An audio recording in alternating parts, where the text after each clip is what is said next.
Assalamualaikum warahmatullahi wabarakatuh. Waalaikumsalam warahmatullahi wabarakatuh.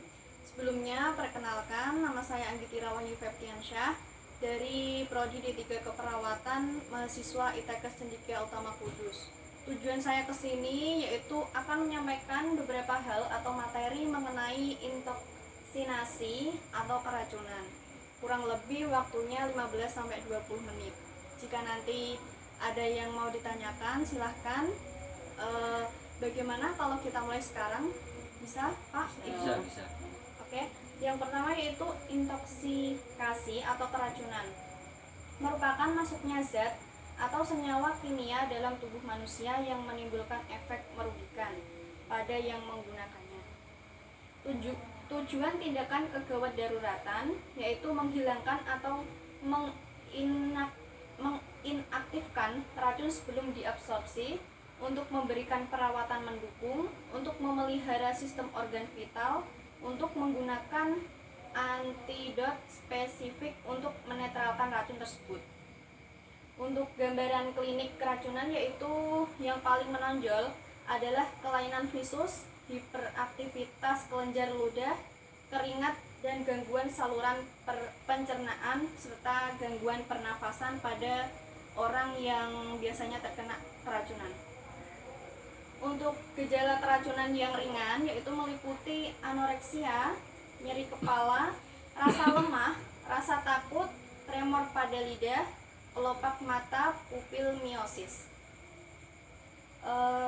Gejala keracunan sedang yaitu meliputi muntah-muntah, kejang atau kram di perut, hiperhidrosis, dan bradikardi. Untuk gejala keracunan berat yaitu meliputi yang pertama yaitu ada diare, reaksi cahaya negatif, sesak nafas, sianosis pada jari-jari, edema paru, dan biasanya kalau yang fatal itu akan mengakibatkan koma pada pasien.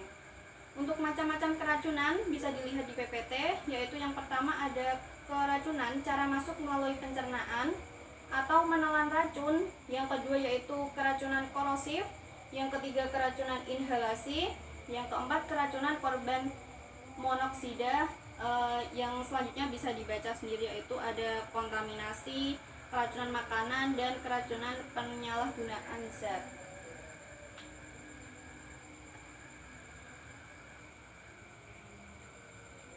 Untuk penata laksanaan sendiri, keracunan cara masuk melalui pencernaan atau menelan racun, yang pertama kita harus bisa mengontrol jalan nafas dan sistem sirkulasi. Yang pertama kita harus mengkaji ventilasi menggunakan AGD, kita harus mengkaji tanda-tanda vital kardiovaskuler, yang ketiga siapkan ventilasi mekanik, dan yang selanjutnya yaitu kita harus memasang oksigen. Yang terakhir yaitu kita harus mencegah aspirasi isi lambung dengan atur posisi yang nyaman.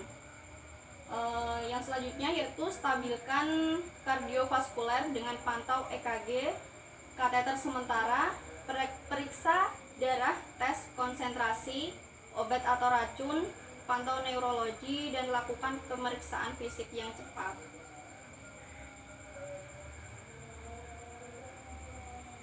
Untuk yang selanjutnya yaitu keracunan korosif.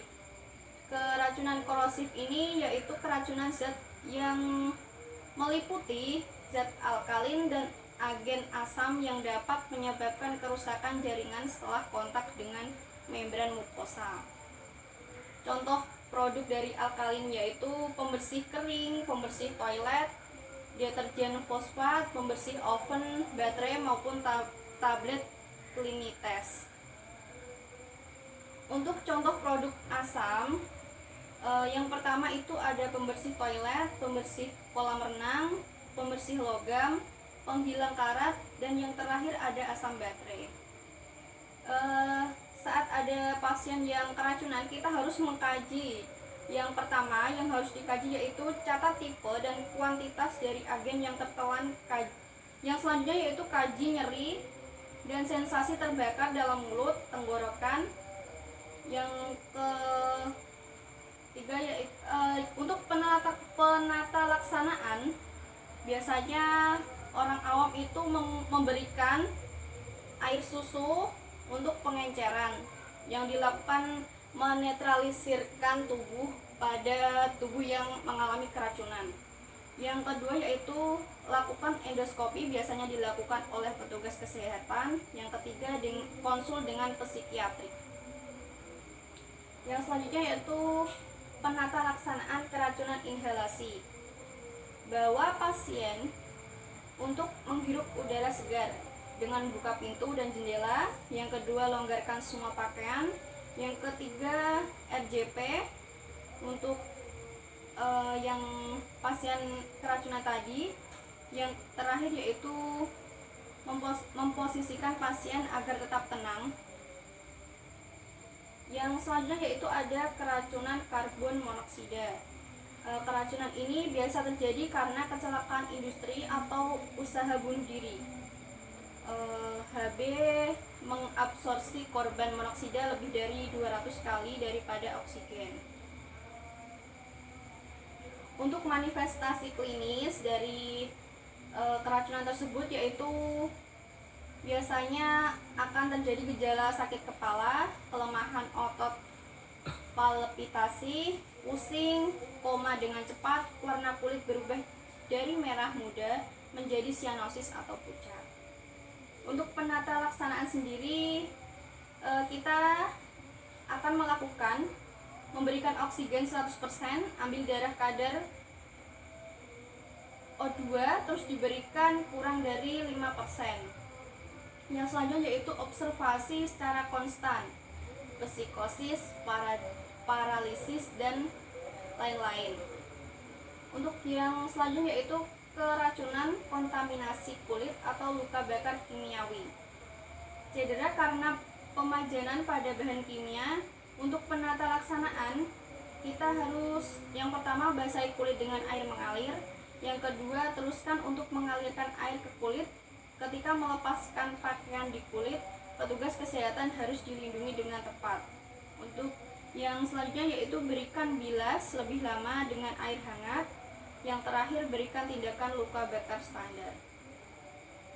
Yang selanjutnya ini adalah materi keracunan makanan. Penyakit yang tiba-tiba dan mengejutkan yang terjadi setelah menelan makanan atau minuman yang terkontaminasi dan ada gejala saat menelan makanan tersebut.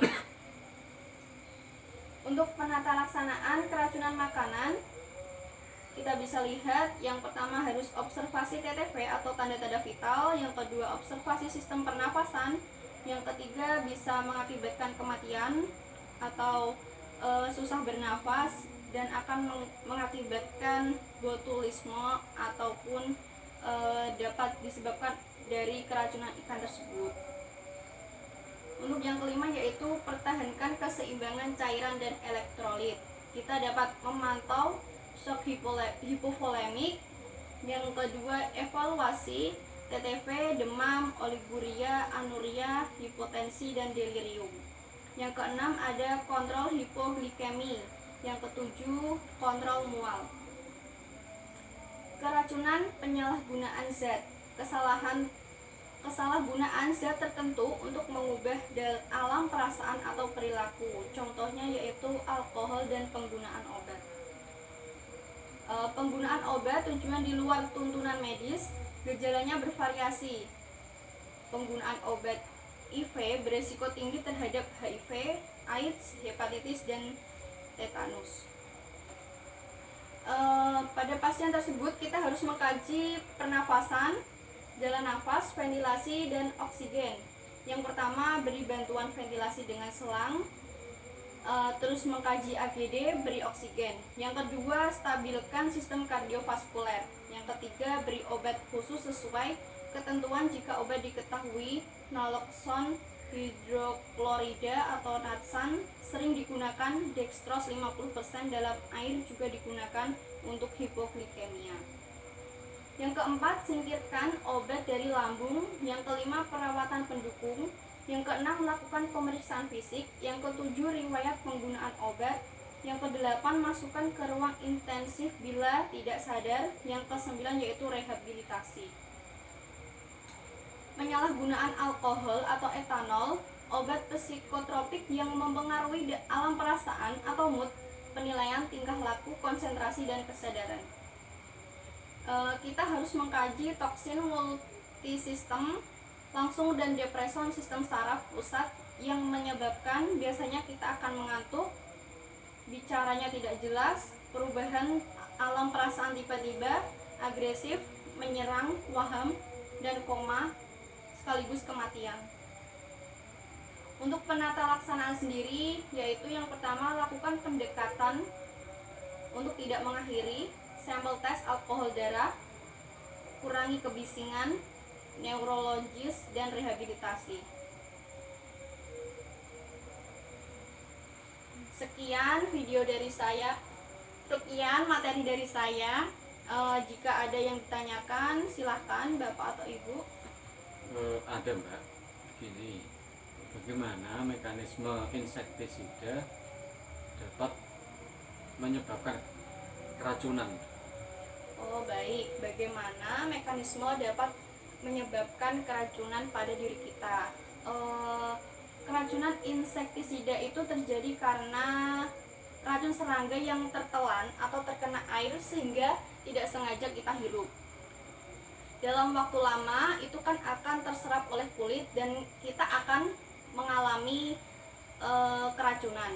Meski dapat dialami oleh siapa saja, racun insektisida itu beresiko pada orang yang bekerja di bidang pertanian. Hal ini karena mereka lebih sering terpapar insektisida yang digunakan sebagai pembasmi hama. Selain itu juga kita tidak memakai peralatan pelindung seperti pakaian dan alat bantu pernafasan saat menggunakan insektisida juga dapat meningkatkan risiko terjadinya keracunan tersebut. Bagaimana Bapak, apakah bisa diterima jawabannya? Bisa. Baik, apa ada yang ditanyakan lagi? Cukup Mbak. Baik, jika tidak ada pertanyaan lagi, saya akhiri Penkes pada hari ini. Semoga ilmunya bermanfaat, dan bila ada kesalahan mohon maaf. Wabillahi taufiq wal hidayah. Wassalamualaikum warahmatullahi wabarakatuh. Waalaikumsalam warahmatullahi wabarakatuh.